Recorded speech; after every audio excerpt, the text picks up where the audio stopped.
صحیح بخاری حدیث نمبر 1252۔ حضرت انس بن مالک رضی اللہ تعالیٰ عنہ سے روایت ہے، انہوں نے فرمایا، نبی صلی اللہ علیہ وآلہ وسلم ایک عورت کے پاس سے گزرے جو قبر کے پاس رو رہی تھی۔ آپ نے اس سے فرمایا، اللہ سے ڈر اور صبر سے کام لے۔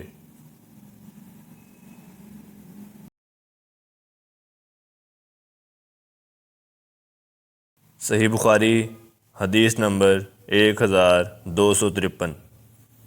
حضرت ام عطیہ انصاریہ رضی اللہ تعالیٰ عنہ سے روایت ہے، انہوں نے کہا، جب آپ کی صاحبزادی فوت ہوئیں تو آپ ہمارے پاس تشریف لائے اور فرمایا، اسے 3 یا 5 مرتبہ غسل دو، اگر مناسب خیال کرو تو اس سے زیادہ بار بھی دے سکتی ہو۔ غسل کے پانی میں بیری کے پتے ملا لو اور آخر میں کچھ کفور بھی استعمال کرو۔ پھر جب غسل سے فارغ ہو جاؤ تو مجھے اطلاع دینا۔ چنانچہ جب ہم اسے غسل دے کر فارغ ہوئیں تو آپ کو اطلاع دی۔ آپ نے ہمیں اپنا تہبند دیا اور فرمایا، اس میں پورا بدن لپیٹ دو۔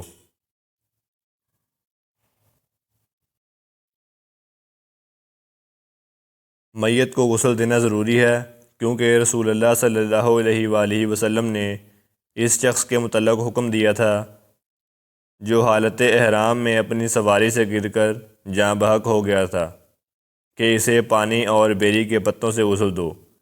بیری کے پتے استعمال کرنے کا حکم محض نظافت و صفائی کے لیے ہے۔ اگر اس کے قائم مقام کوئی چیز مثلا صابن وغیرہ دستیاب ہے تو وہ بھی درست ہے۔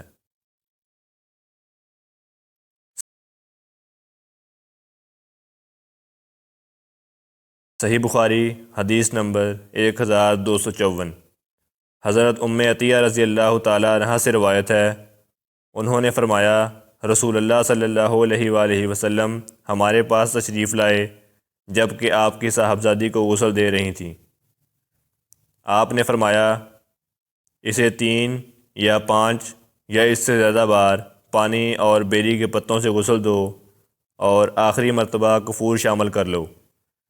جب تم غسل سے فارغ ہو جاؤ تو مجھے اطلاع دینا۔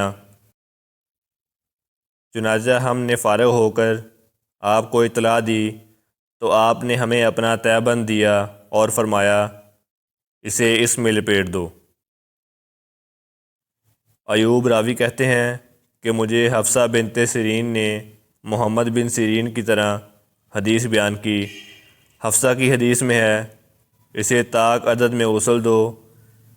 اس میں یہ بھی ہے، اسے 3، 5 یا 7 مرتبہ غسل دو، اور اس میں یہ بھی ہے کہ آپ نے فرمایا، اس کے دائیں اعضاء اور وضو کی جگہوں سے غسل دینا شروع کرو۔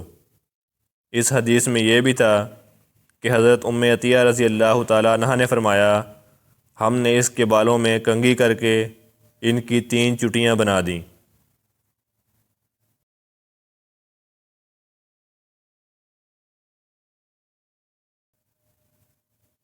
صحیح بخاری حدیث نمبر 1255۔ حضرت ام عطیہ رضی اللہ تعالیٰ عنہ سے روایت ہے، انہوں نے کہا، رسول اللہ صلی اللہ علیہ وآلہ وسلم نے اپنی صاحبزادی کو غسل دینے کے متعلق فرمایا، ان کی دائیں اطراف اور وضو کے مقامات سے غسل کا آغاز کریں۔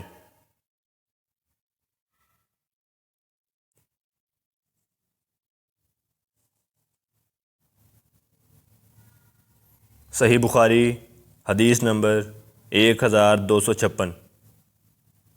حضرت ام عطیہ رضی اللہ تعالیٰ عنہ سے روایت ہے، انہوں نے کہا، جب ہم رسول اللہ صلی اللہ علیہ وآلہ وسلم کی لخت جگر کو غسل دینے لگیں تو آپ نے فرمایا، اس کے دائیں اطراف اور وضو کے مقامات سے غسل شروع کرو۔